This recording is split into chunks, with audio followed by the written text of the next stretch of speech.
So recently, the group continues to do meetups. I think it's mainly Ruben that is hosting these meetups, and Adam22 has gotten involved. The first meetup was pretty chill that Ruben hosted on Melrose, I think. He just was spray painting clothing and meeting up with fans. Fans did pull up, they checked out what was happening, got some gear, and they dipped out.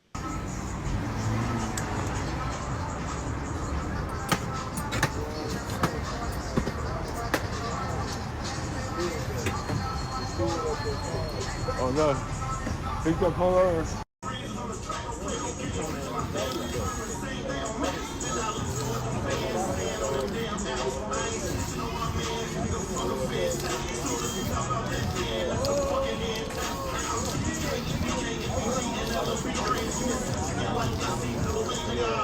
In that cave though, I got lost.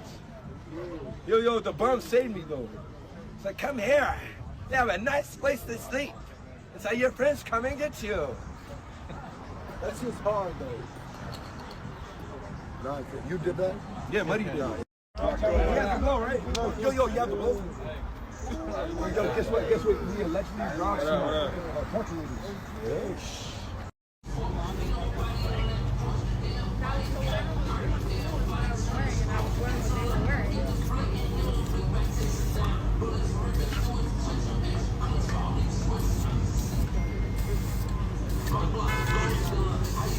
That's your hard.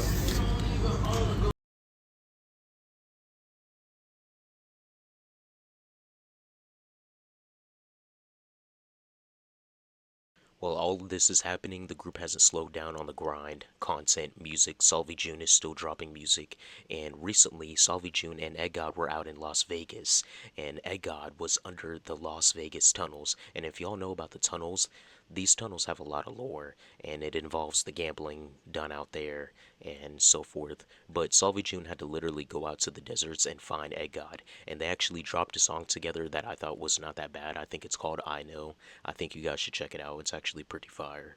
The last message I got was someone who told me that Egg might be in a tunnel, specifically right here. So we're gonna go see if he's here. They're telling me he's in this tunnel. Do you mind if I jump over and go see if he's there? You gonna bring some stuff? I gotta bring. If I let you in? I gotta bring him shit to go see if Egg is. All right, I'll bring you something. I got you. No problem. All right, cool. Here you go, bro. Hey man, they don't play over here, man. They say you gotta bring something. Do what you gotta go do, man. Thank you. Real ass nigga. Thank you. All right. My boy ready? Yo. Hey. Hey, girl. Hey, John.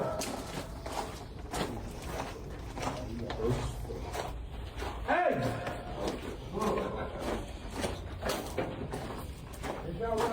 Yo, tell me how this motherfucker's actually fucking here. Hey! Bro, get over here, dog. Get over here.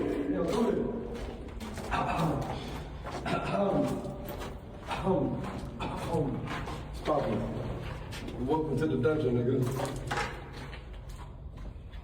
I don't lie, I'm actually like, bro, general, this is gonna look like a fucking joke, nigga. I'm dead ass mad at you, nigga. Oh, damn, you're like, mad. piss off. And you know damn well I don't, nigga, it's not fucking funny, nigga. Get the, hey, I've been looking for you for fucking like a whole day, nigga. Oh, my bad.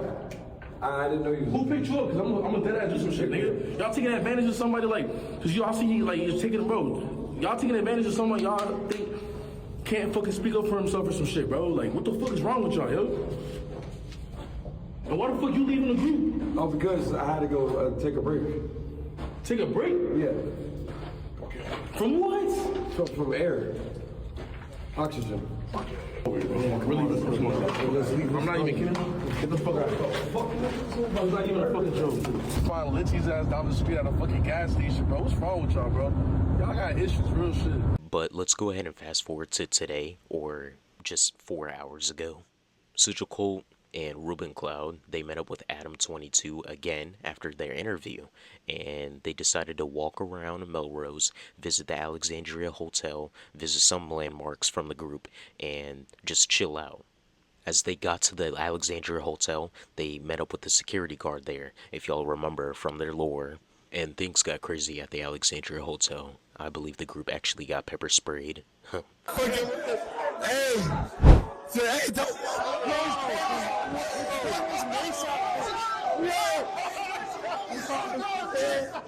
What the fuck? Yo, he pulled out his name. The security is here. He's here. Yeah, let's go talk to him. Want to do the interview? I'm gonna get that motherfucker. Let's go talk to him. We gotta whoop him first.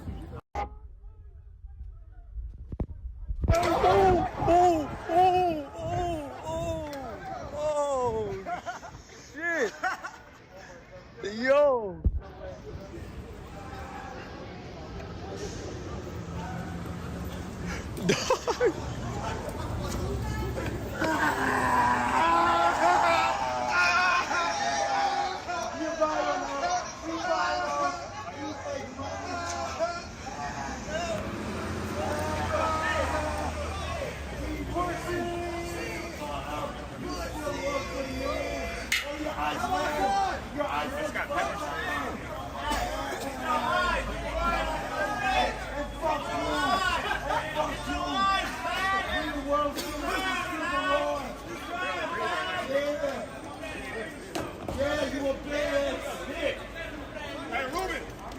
But after this meetup, something crazy happened. I believe the group actually got arrested.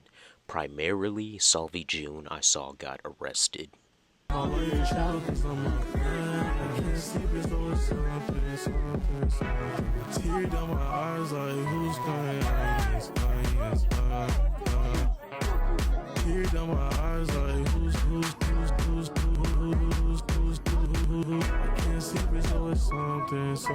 Let me just count my money. Nigga said I was going out with none. 10 on my teeth. That book said you wanna feed us 10 just to breathe. She just wanna chill. Nah, that shit obsolete. Now, I don't know if these police officers were actors, but I don't think so. I mean, these people pulled up like 20 deep. It looked like all of them was strapped. Adam 22 looked pretty shocked. I don't know why Adam 22 is hosting all of this and why he's wanting to be a part of all of this. But with all of this happening, something behind the scenes is going on. And recently, one of the members were roofied at a rooftop party with the group. Let's talk to MJ so he can explain what has happened recently. Hey, so MJ, if you can you give us a rundown of what happened to you recently and how did your injuries take place? You said it was at an event with everybody in the whole gang of Sigil Kult? So I was invited to a rooftop party. At the time, I was a photographer for Sigil Kult, so I took a lot of dope photos for them. I did a lot of editing in Lightroom, a little bit of Photoshop. So on the evening that my incident took place for my injuries, I was taking photos at a rooftop party, and I took a lot of photos, and I left my wallet downstairs when I was coming in and out, and so I went back downstairs to get my wallet, and I ran into this beautiful young model, and a lot of people were trying to holler at her, but they was getting rejected. So I just showed them, like, you got to have the gift of gab, you got to have some game, and I convinced her to come upstairs and shoot some dope photos of me at the rooftop party. So once I got done shooting with her, I got the telly that's set up for me to go to. So she's ready to go to the telly with me. I got another shorty who's ready to go to the telly with me. So that's two shorties and a telly. I'm done shooting. I think at that point, it's a good time for me to call it a night. So I went over and asked if anybody had any water. The way that this party was set up was it was at a rooftop, and there were planters, and there were like seats laid out, and there were different parts of the rooftop that people were chilling at. So I went to an area where there was like a bench, and there used to have been a jug of water there like maybe an hour earlier when I checked, and I asked about the water. Now, when I asked about this water, I was told that there was no more water, but an individual who I now know is named Ulysses Perez, but I only knew at the time as Cold Garments, and he was calling himself Nate. He told me, like, you ain't got to worry about nothing, bro. I got you with some juice. So he pulled out a Hawaiian punch bottle, a blue bottle of juice. I took about three big gulps of this juice, and I started noticing an aftertaste that was not normal. Now, prior to drinking this juice, I had drank alcohol. I had turned up with other substances here and there, but I know my limits, and I wasn't like anywhere past my limit. I was cool. I had an Uber. I wasn't gonna drive at that point, but I was gonna take an Uber to the telly. and everything was cool. Now, once I took these 3 gulps, things were not cool. When I asked him about the aftertaste, he started laughing and giggling, and he started saying that he not only put Seroquel in there, but he put other drugs in there. And then I'm looking at these people that I'm thinking are my friends that I've been hanging out with for months now, and they've told me like I'm a brother to them. They got my back. They would never let anything happen to me.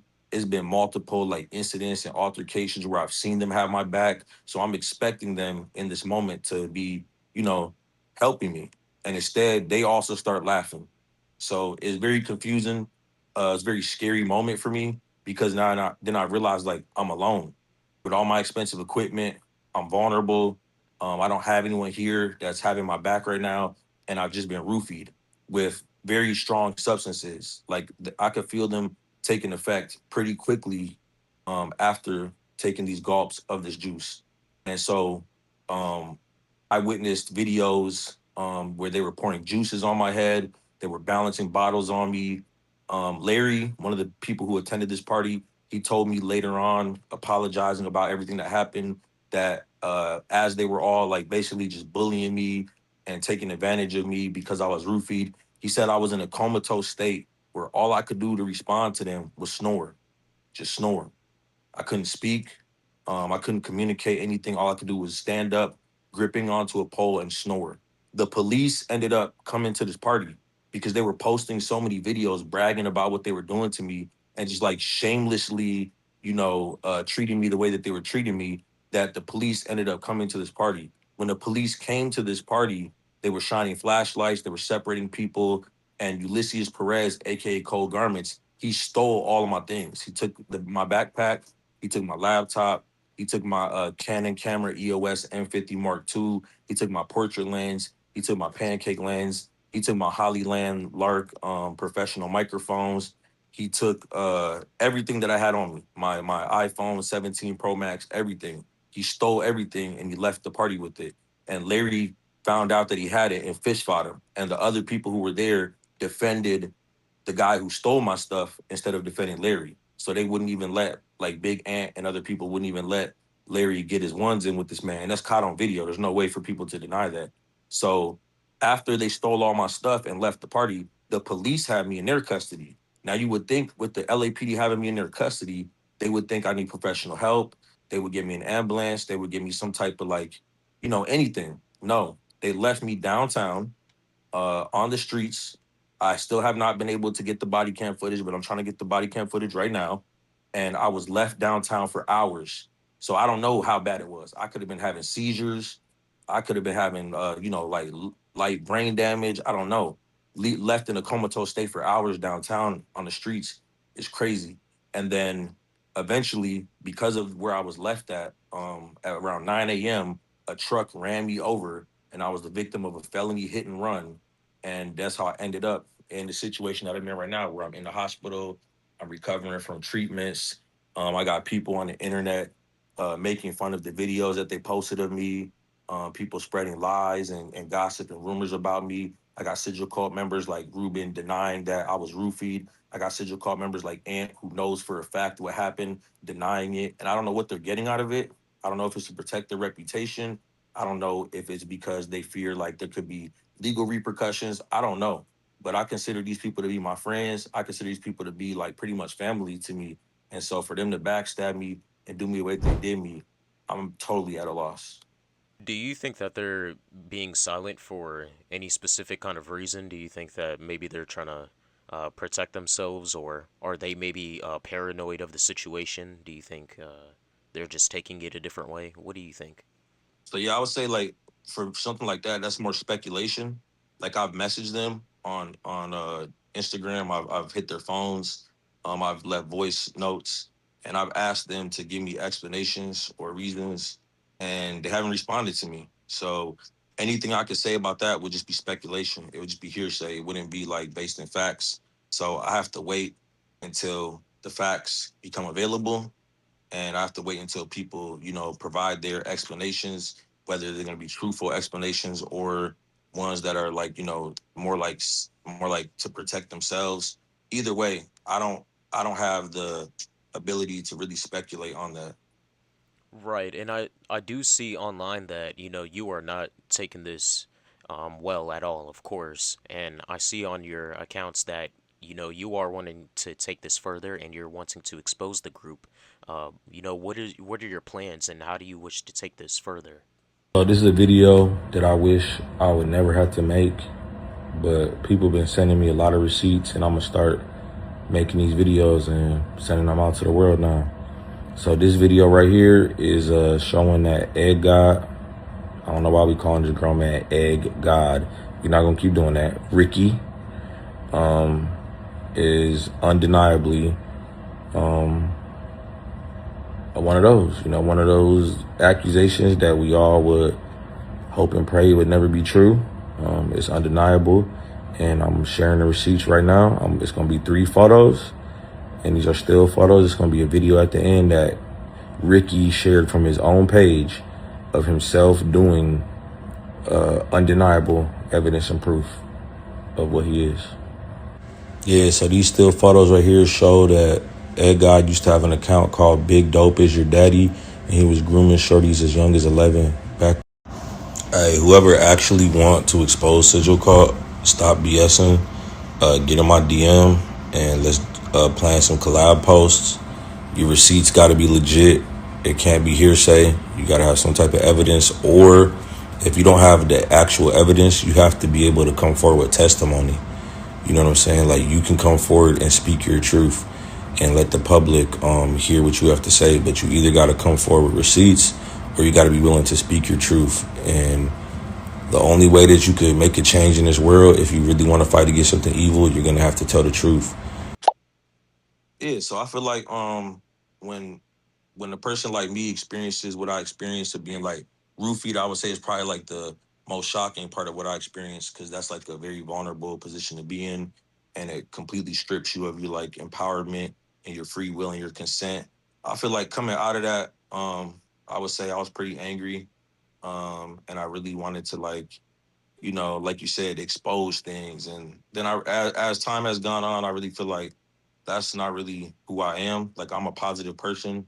I got involved with these individuals to try to help them gain success, to try to help further their music careers, try to help further, the other talents that they have. And so I feel like going on a quote unquote expose campaign, that's not who I am. Like, I'm not a gossip column site. I'm not media takeout. I'm not TMZ. I'm not one of these outlets. So I would say that's more so just me in the moment, feeling emotions and venting. But realistically, I don't have any plans to pursue anything like that. I really want to, stay positive. I hope I get my laptop back, if nothing else, because that has a lot of files that can't be recovered, that aren't in the cloud or anything like that. But yeah, I just hope to stay positive. I hope to move positively. I hope to not let this bring me down or create any negative energy for me. I can't control other people's behavior.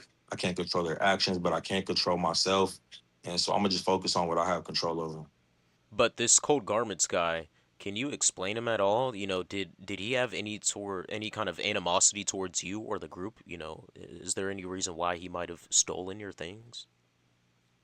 So what I know about Code Garments is he's followed on social media by a lot of the Sigil Call people, by all the main ones, and he also follows them back. He doesn't have a lot of followers. He doesn't have a lot of people that follow him.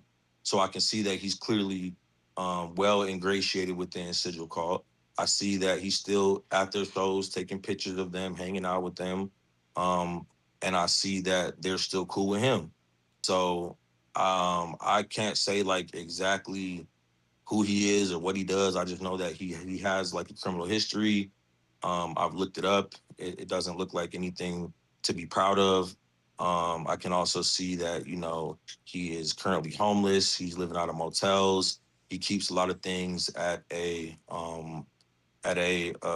storage unit. So, my stuff might be in that storage unit. There might be other people's stolen items in that storage unit. I've had people in my DMs saying that they were also roofied by him at different parties and events. So, maybe this is a pattern where he roofies people and steals their things and puts it in a storage unit. And maybe that's how he gets by with experiencing homelessness. I don't know. Once again, this is speculation. I can't really speak on that. He's going to have to be held accountable and speak on that, whether it's through the police getting involved or it's through street justice, whatever level it gets taken to in the future, that's something that he has to speak on because only he knows why he did what he did. Only he knows why he got involved. If someone put him up to it, if it was something that he did on his own, I just know that it's really strange to me that he had this bottle that he calls quote unquote zombie juice, is what Larry said he calls it, with Seroquel and Larry said also Trazodone. And out of everyone at that party, he only gives it to me. It kind of sounds like you've had a lot of time to yourself and you're in the hospital. It sounds like you've had a lot of time to do some thinking. Would you say that you're kind of becoming a bit more clear-minded? You're kind of reflecting on things. Are you kind of noticing the way that these people move? Are you just kind of not feeling them anymore? Are you feeling funny about things right now? What are you thinking as you sit in this hospital right now? What do you feel about Sigil Cult? How are you reflecting on them? Yeah, so like I said, when I got involved to try to help them get success. I told Ruben from the beginning he could probably get a publishing deal. I told Ed God and them like they could probably get a no jumper interview. So like to see them like getting a no jumper interview, getting covered by the New York Post, being covered by different content creators and getting little clothing deals and stuff like that. I feel like I'm just proud of them. You know what I'm saying? I worked hard to for a couple months to see them get their success. I think it's unfortunate that as they embrace that success, I sit in a hospital recovering from some pretty serious wounds. That's not the way that I would want it to work out. But at the end of the day, it's not up to me. Like I don't control the universe. I don't know why God puts things the way that they are. So I just gotta be humble and, throughout the situation, just try to figure out what I could do, in my life to continue to stay positive. If Sigil Call ever reaches out to me and needs help from me or needs advice from me or needs to know about like if they want to set up their LLC under articles and let's say um and like outside of California so they can get like a better tax deal or something like that. Like yeah, we can have conversations like if they want to chop it up on like finishing the film that we were working on. But for me it's like just really staying positive, staying productive, not really worrying about like internet drama and gossip because behind all that internet drama and gossip is people that really have goals. It's people that really have projects that they're working on and they have deadlines. And so for me, I'm trying to stay productive. I'm not trying to get caught up in any of the negativity or nonsense. Of course, there's a lot of conversation around Sujiko and all that, but I saw this one video on your page, and it was a video of you needing to defend Litzy because of all the rumors around Litzy and all that. Can you kind of explain, the frustration during that time and the creation of that video? Why did you feel the need to make that video? Yo, what's good, Instagram losers?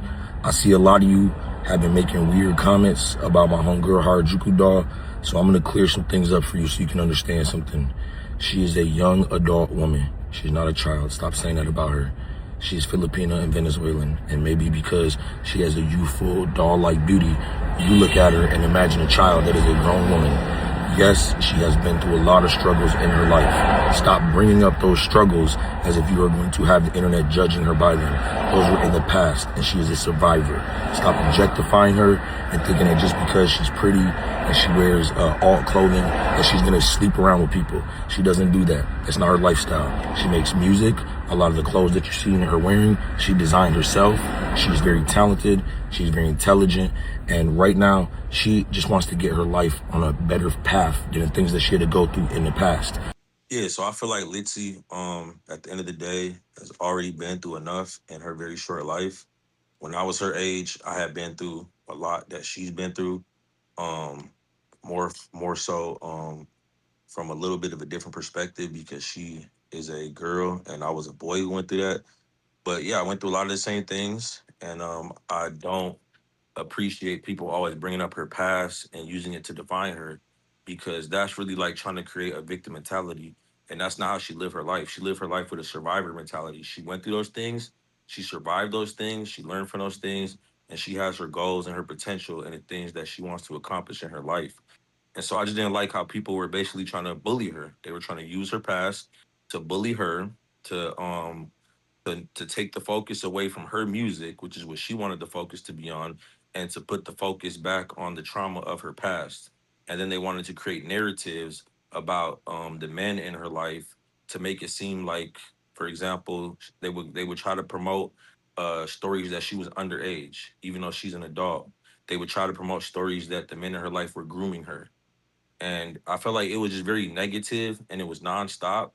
And like me personally, I'm not at this moment like in touch with her. At one point, I was managing her and Ed God, but obviously they both are like basically feeling some type of way about me. And so I'm not really, pressing the issue. I'm giving them their space. And like, I feel like that's what you should do in life. When people feel some type of way, give them their space and just be respectful.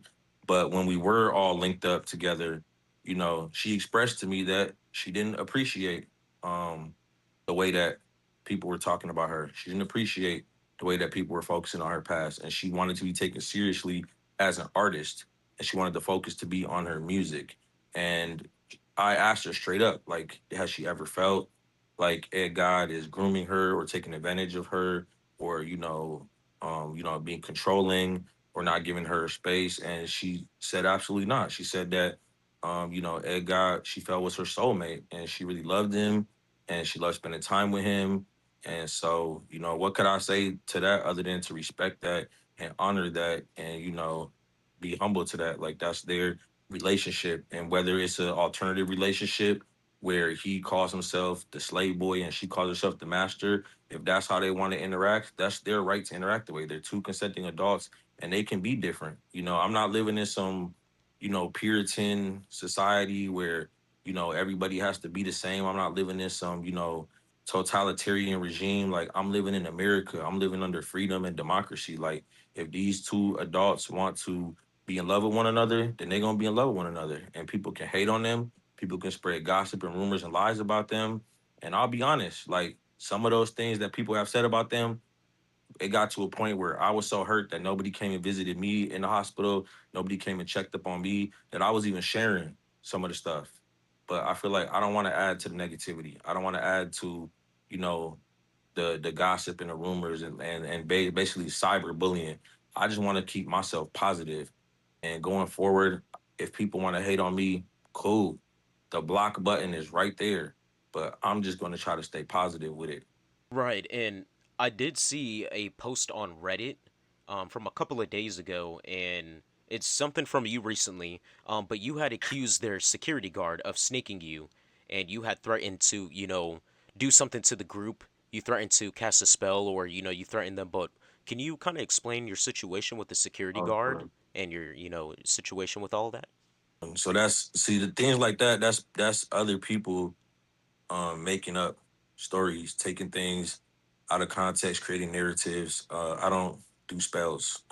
That's something that I think they've seen. Like Kat says that she does spells and alchemy and all that stuff. I don't. I don't do spells on people. I never threatened to do a spell on anybody. Yo, MJ, if you don't mind, we're gonna kind of hit rewind a little bit. Can you explain to us, how was it when you first joined the group? How was your environment? Reflecting back on how things were, what do you have to say about the group and your first time joining? Can you kind of tell us that? Yeah, most definitely. So I think that's a. I'm glad you phrased it the way you phrased it, because that allows me to address a common misconception. I never joined any group. I'm older than all of these guys in this group, and I was working with them as a cameraman, as a filmmaker, as someone who has microphones, as someone who has editing skills, as an artist who actually like goes in the studio with them and raps and collaborates on songs with them. So I never joined anyone's group. Like, if anything, I'd tell one of them like, "Hey, you can join my group." You know what I'm saying? You can sign paperwork for me to manage you. You can get down with opportunities that I have. I shared opportunities with them, like Coke Studio at LA Live, like my guy David Levy, Studio Malibu. I shared opportunities and connections that I have with them. But these guys are all young to me. I would never join someone else's group, especially someone that's much younger than me and has much less life experience than me and much less experience in the music industry than me. So I never joined their group. I've never been a member of Sigil Cult.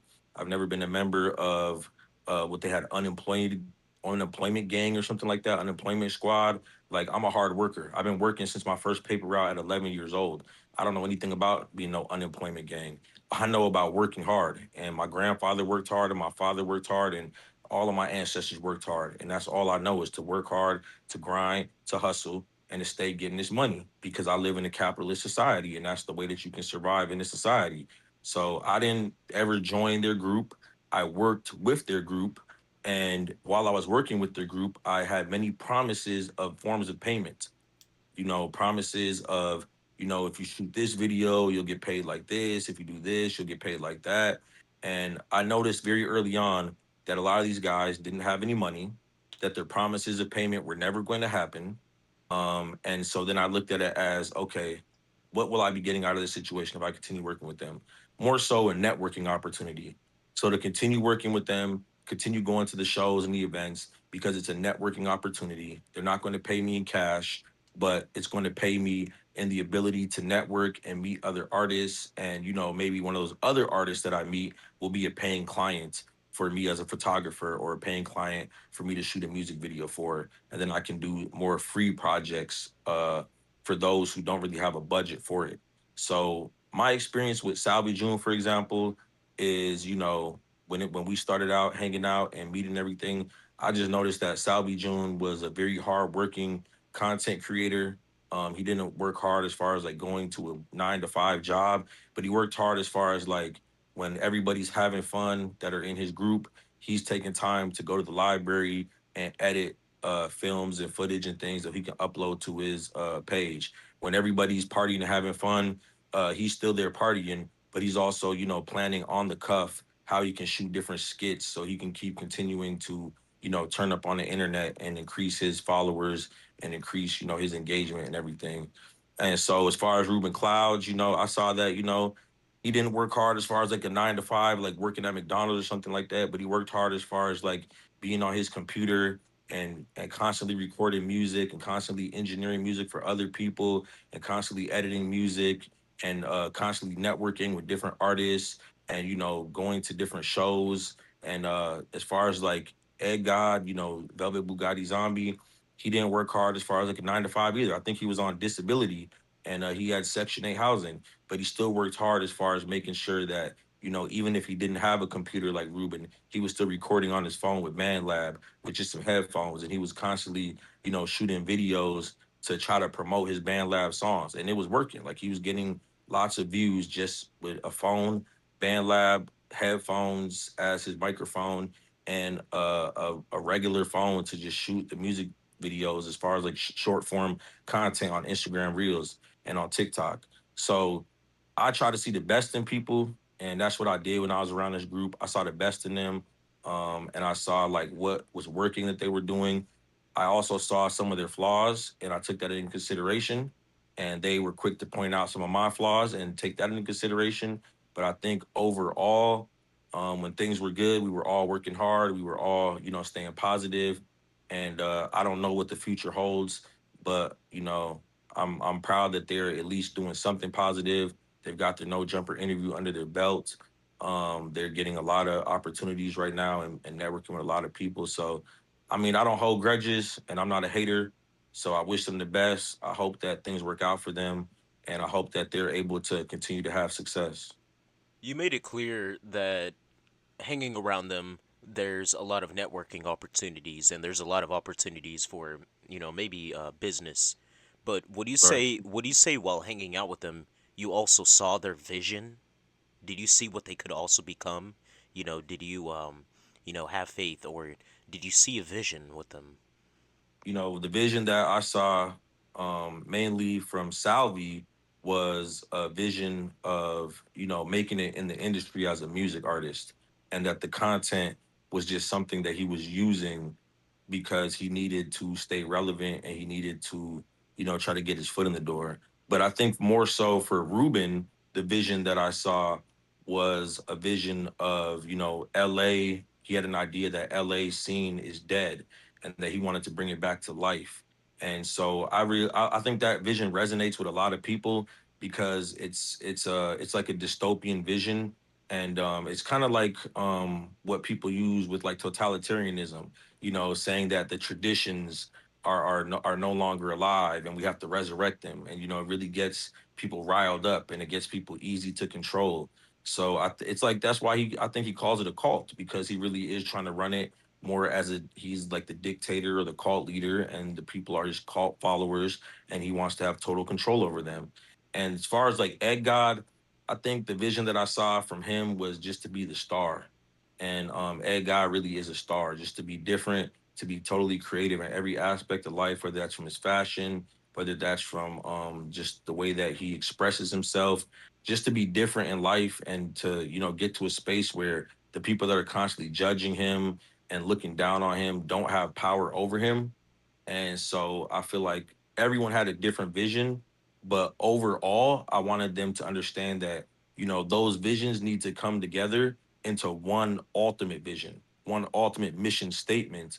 And then if you're all on the same page, it don't have to be something where this person get an ego, this person's feeling narcissistic, this person feeling like they should be the star of the show. Because if you're all on the same page, you can be like, the Wu-Tang Clan, who had everybody had a different record deal, but then the group itself had its own separate record deal. You know what I'm saying? So like I believe in these guys, man. I think like it's been some ups and downs, it's been some rocky roads, but I think they can still be successful if they continue to focus on what is the reason they even started doing what they were doing. They don't get too sidetracked. They don't get caught up in any of the negativity, because once you even get a little bit of attention, you're going to get a whole ton of haters.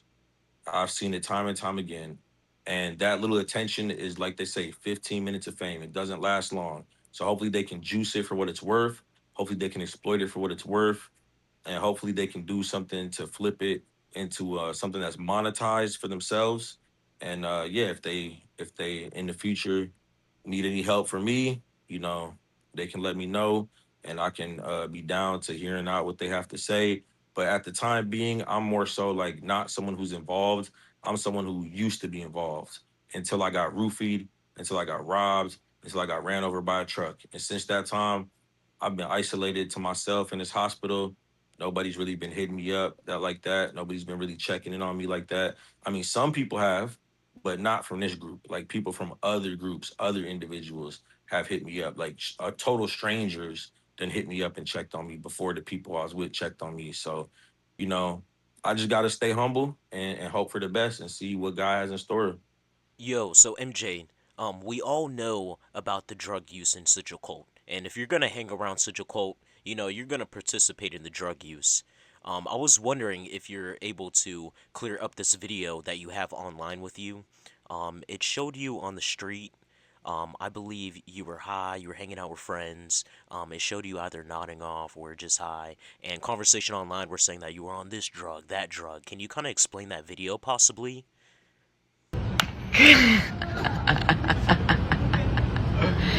Fat fold.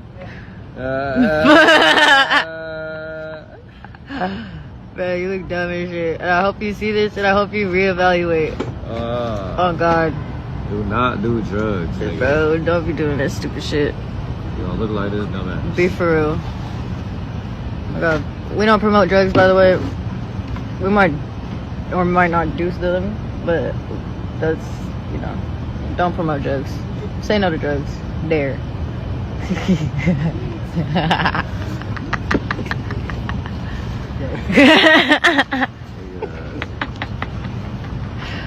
Bro, look at it.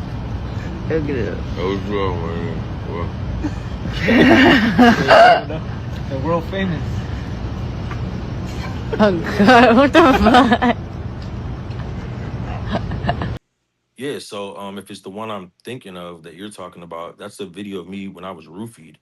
And instead of getting me help, instead of getting me services, people left me out on the streets and made fun of me and ridiculed me. And yeah, I think that that was one of the dirtiest, lowest things I've ever witnessed in my life. Earlier in the night, Kat had got pepper sprayed when she ran up on a security guard and started swinging punches at him. And she took off her shirt and she was in her bra and panties. They were pouring milk on her. And I took my Bape shirt off my back that cost over $100 and put it on her so she could have some modesty. And the same night, when I later on get roofied, instead of treating me like a human being and using the golden rule, treat others how you want to be treated, they all just took videos of me, took photos of me, ridiculed me. And yeah, I mean, I can't really comprehend that.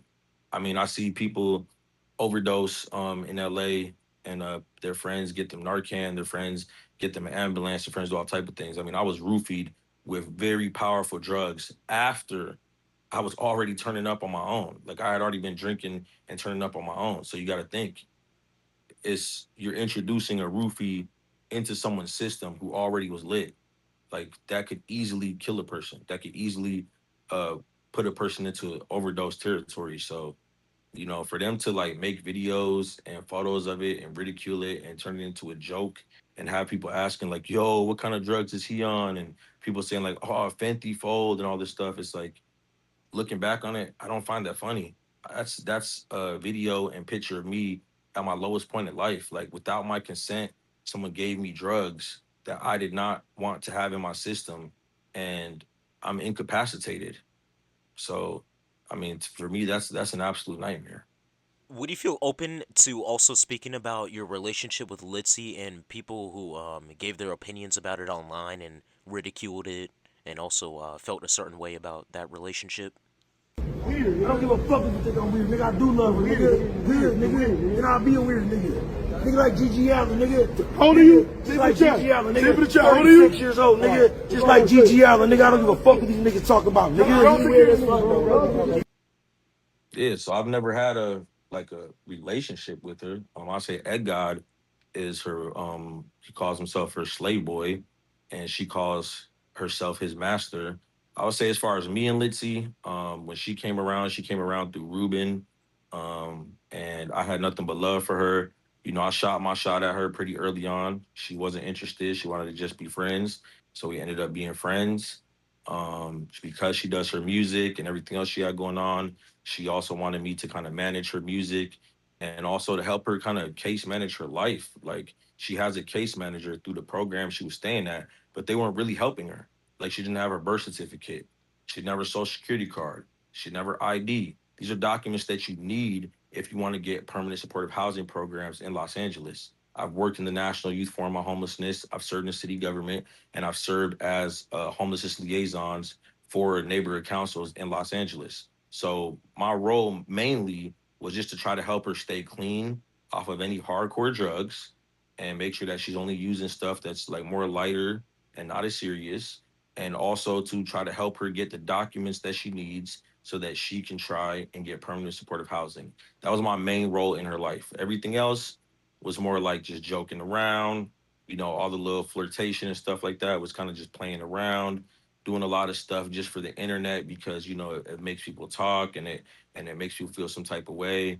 But mainly, I looked at her as someone that I really loved, that I really cared about, and that I really wanted to see succeed. That I really cared about her potential, and that needed help. Like I said, with case management in her life, and also with help with just making sure that her music is in the right hands, that she has ownership of the music that she does, that the beats that she's using, she has ownership of, that she has the lyrics ownership in case she needs synchronization rights, mechanical licensing, or anything else like that. So, yeah, that was really my role with her.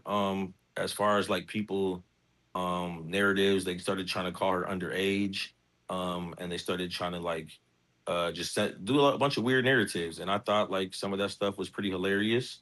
So, it is the internet. So, I played into it, made jokes about it, and, kind of got them riled up. And I think it was good because it got engagement, it got views, it got people talking. And, it definitely went a little too far. Their response went a little too far to where I started having to block people because, at the end of the day, it is the internet, but also we're still human beings and, you got to watch the words you're saying. Some people get a little too disrespectful and don't realize like, nah, I don't. My background, you don't talk to me like that. I don't talk to you like that. We don't do that. So Do you have any knowledge on when she first came around the group?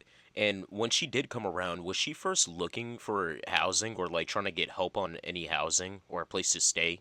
Do you have any knowledge on nah, that or remember? nah, that's not. No, no. So she came around the group through Ruben, and she came around working on music.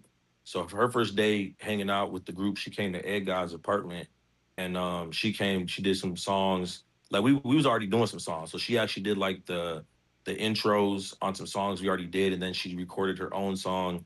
But yeah, she came there on like working on music, showing off her fashion. As far as her housing, that's through something different. So that's through a different program here in LA that she was already in temporary housing, and she was looking for more permanent supportive housing. And she never mentioned that to Ruben or mentioned that to Ed God. They don't even know anything about that stuff. Me and her talked about that one on one because, like I said, I worked in city government. I've served in the National Youth Forum on Homelessness. It was just kind of obvious to me that, getting to know her a little bit, that's a piece that she needed. And I want to do anything in my power to make sure that she can acquire that. So she didn't come looking for anything from anybody. She just came through trying to work on her music and wanted to be treated with respect, just like everybody else. Like the rumors that people have about her, the misconceptions that people have about her.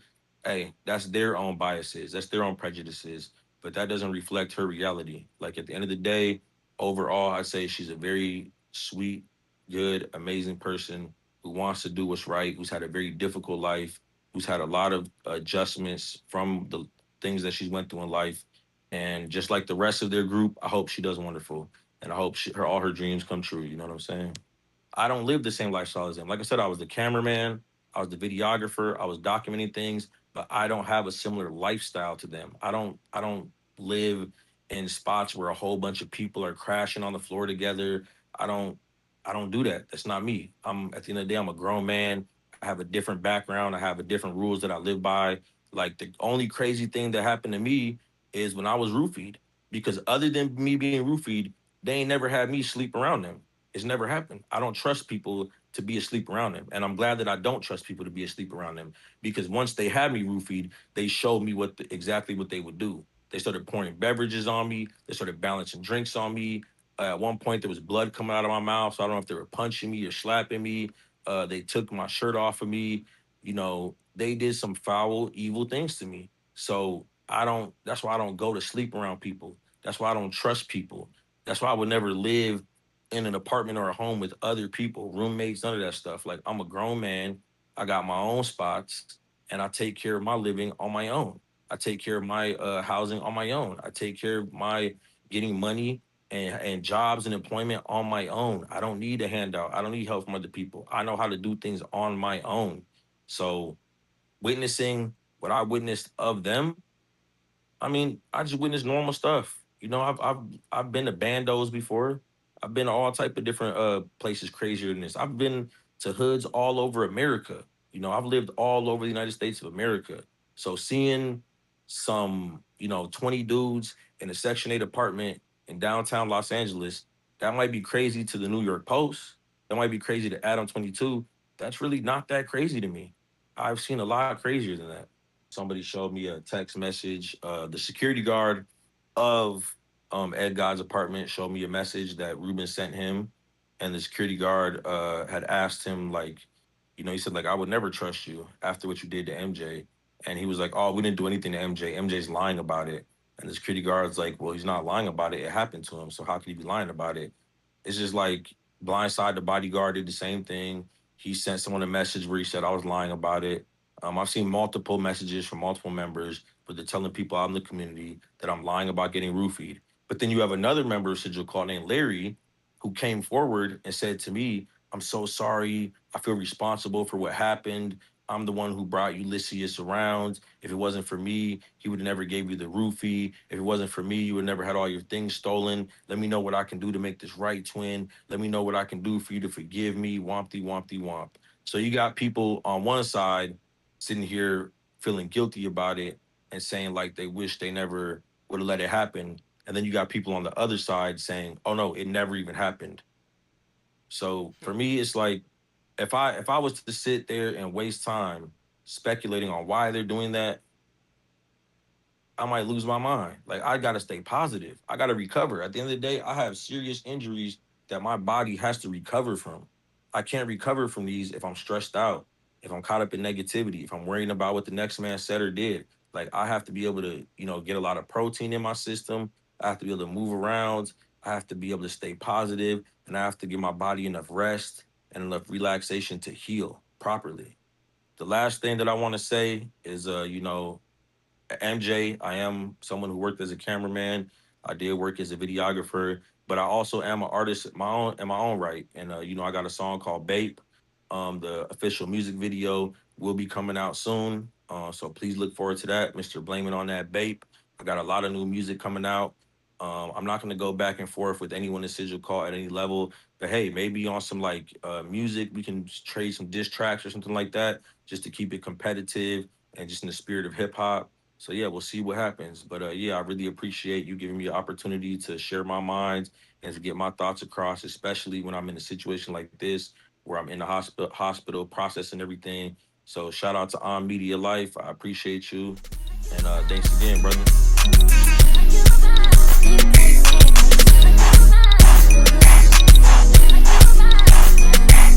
I got you around when nobody else around. When we fucking on the bed, only time you hear a sound. When I hit it from the back, I like when you turn around. When she look back at me and tell me to bust down. My girl, she looking so damn fine on the weekend. My butt, another Birkin. Shawty know you working. It must be perfect. Everybody know you worth it. It must be perfect. Shout out to YouTube, we only did it for the views. Only